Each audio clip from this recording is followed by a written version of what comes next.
விசுவாச உறவுகளே, உங்கள் அனைவருக்கும் சென்னை பேராயராகிய நான் கிறிஸ்துவின் திருப்பெயரில் நல்வாழ்த்துக்களை தெரிவிக்கின்றேன்.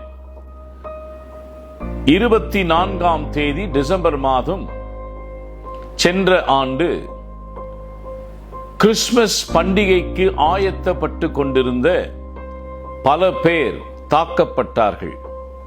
ஹரித்வாரிலே, மத்திய பிரதேசிலே, கேரளாவிலே, ஒடிஷாவிலே கிறிஸ்துமஸ் தாத்தாவுடைய உடைகள் எல்லாம் கிழிக்கப்பட்டன. மாலில் இருந்த அலங்கார பொருட்கள் எல்லாம் அடித்து நொறுக்கப்பட்டன.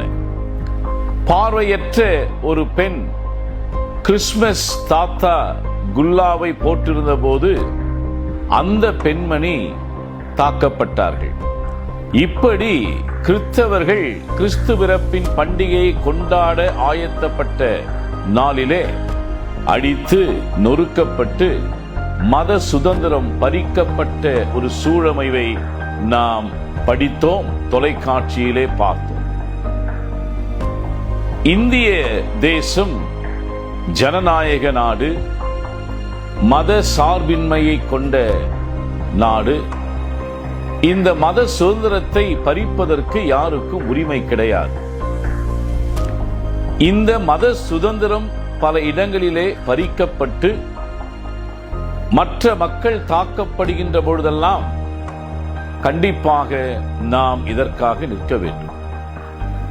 கிறிஸ்தவர்களுக்கு நடந்ததினாலே மட்டுமல்ல, எந்த ஒரு சமயத்தின் மக்களுக்கும், எந்த மதத்தை சார்ந்த மக்களுக்கும் இப்படிப்பட்டதான தாக்குதல் இருக்கக்கூடாது. அனைத்து மதத்தையும் மதிக்க கற்றுக்கொள்ள வேண்டும், மனித மாண்பை காக்க கற்றுக்கொள்ள வேண்டும். எனவே இந்த தாக்குதல்களை கண்டித்து 12ஆம் தேதி மாபெரும் கண்டன ஆர்ப்பாட்ட கூட்டம் தென்னிந்திய திருச்சபை சென்னை பேராயத்தினாலே ஒழுங்கு செய்யப்படுகிறது. காலை 10 மணிக்கு ராஜரத்னம் ஸ்டேடியம் வெளியிலே துவங்கி மதியம் 1 மணி வரை இது நடைபெறவிருக்கிறது. பேராயர் அம்மா இதிலே கலந்து கொள்ளுகிறோம். சிறப்புரை ஆற்றுவதற்கு தென்னிந்திய திருச்சபையின் பொது காரியதரிசி வழக்குரைஞர் பெர்னாண்டஸ் ரத்தினராஜா அவர்கள் வருகிறார்கள்.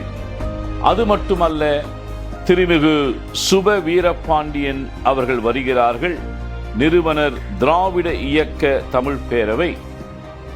அது மட்டுமல்ல, திருமிகு வழக்கறிஞர் சி அருள்மொழி அவர்களும் வரவிருக்கிறார்கள். இவர்கள் மூவரும் சிறப்புரை ஆற்றவிருக்கிறார்கள்.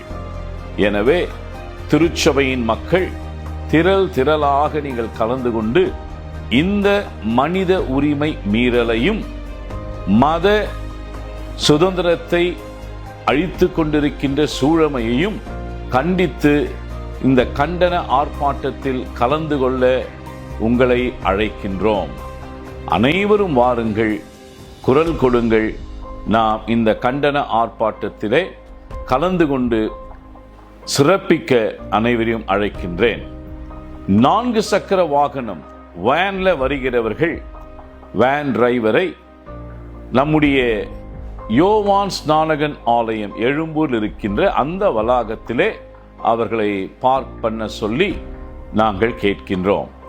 2 சக்கர வாகனத்தில் வருகிறவர்களும் அங்கே பார்க் செய்துவிட்டு வரலாம். எனவே அனைவரும் வாருங்கள், வந்து கலந்து கொள்ளுங்கள். நன்றி.